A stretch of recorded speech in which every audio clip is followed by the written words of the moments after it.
అడుగుల పాము బాగా నిలవకండి. ఇక్కడ నుంచి ఒక 7 కిలోమీటర్ల దూరంలో అయితే ఉంటుంది.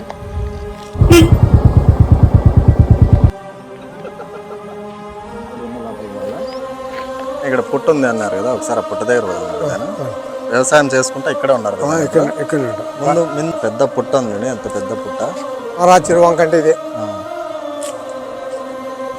10 సెంట్లు దేవాలయానికి రాయి చేసినాం.